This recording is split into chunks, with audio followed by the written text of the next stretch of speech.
Alright, you're welcome. In this video we're going to talk about inheritance and override. We're just going to explain to you how inheritance works, and of course we'll demonstrate to you how override works. Okay, so I have created this document here, which is an HTML document. This is the basic body of an HTML document, but there's really no coding, no much coding has been done here. Okay, so of course you always start with your doc type. I forgot to put our HTML here. HTML. Okay, that's quite irrelevant to our class, but we just want to be standard. Okay, first off, we'd like to talk about the HTML tag. Okay, and our HTML tag is the root element.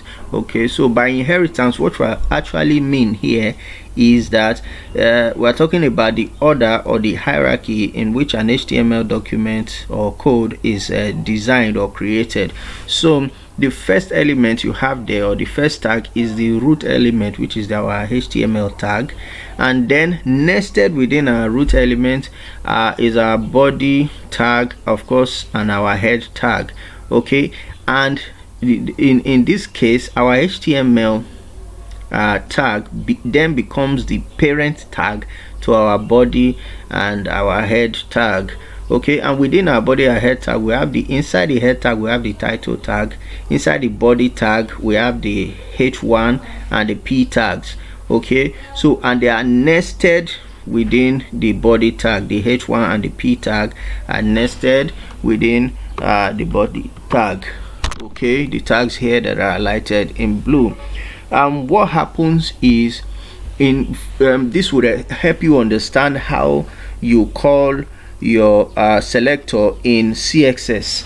Okay, what happens is, being that this is the parent element of our h1 and our p tags, whenever you call this in a CSS rule, we call our body tag in a CSS rule, if that similar rule has not been applied to any of our h1, our h1 and our p tag inherits that particular property. So that is how the concept of inheritance works. And the concept of override simply states that if that same particular property has been stated in our CSS rule for any of these h1 and p tags, then the concept of override will take place. We'll demonstrate that quickly. I just wanted to quickly, first of all, address the issue of inheritance and the order of hierarchy in an HTML document. So we're done with this now. We'll close this out, and okay, let's create a bit of room here. Okay, so what we want to do now is to explain in coding what we have just talked about now. First of all, right, we want to style our body. Okay, we want to create a style for our body, and what we want to do is to style the body in such a way that there is a universal style for all of our text, and all the text will be green. Okay, and in order to do that, we'll simply just remove all the properties that states that all the properties that has a coloring for any of the text that we have here. For instance, our para 1 has the red text, and we're simply going to remove that. And okay,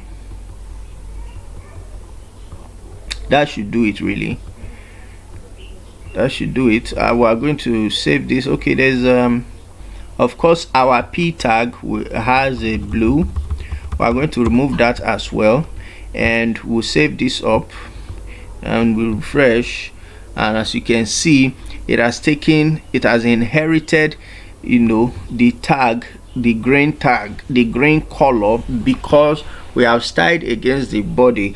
And what this CSS rule is simply telling our HTML document is that it should change everything within the body of our HTML document. It should change all the text within the body of our HTML document to green, okay, unless of course we start to specify individually that we want them to be some other color. So for instance, we say, what if we want to change this particular tag here, our P tag, that's our paragraph, our second paragraph here, to blue, and we can simply do that by re-specifying type color as your property, and then simply put blue there. You close it off with your squiggly bracket, and before then you put your semicolon, and we'll save this up and hit refresh, and you see that our paragraphs are back to blue. Okay, our paragraphs are back to blue. And so that's how the concept of inheritance and override works. What it simply means is that if you have not specified under any of the child elements a particular color, but you have specified it in the parent element, in this case, which is the body tag, it would inherit that particular color which you chose. Okay, but if you want to then do it individually, you can then come down here and state the color that you want it to appear in. Okay, so here we are going to take this back to red, and we'll save this up. We'll hit refresh, and you see that we have our red back, and that is because it has been overridden by our paragraph class which we created for our first P tag. Okay, so that's how override works. And you will notice that this P tag here took precedence over our para when we did not specify any particular color for our paragraph. Let's do that again so you understand what I'm saying. We're just going to delete that. We'll hit refresh, and you see that our paragraphs are both in blue, right? Our paragraphs are both in blue. And when we come back here and then specify for this class para, we then specify what we want our color to be, then it will be overridden by our new CSS rule. You'll notice that because we have this P element here, it inherited from this particular CSS rule the color blue, and turned our this section of general spot to blue. So now that we have specified a particular color for our para, which is our class that we created for this P tag, it will go back to, it will then be rendered in the new color that we just specified, which is red. By that same law of inheritance, our this is an indent, which is our last paragraph there, also takes the same color, which is red. Okay, so that should do it for this video.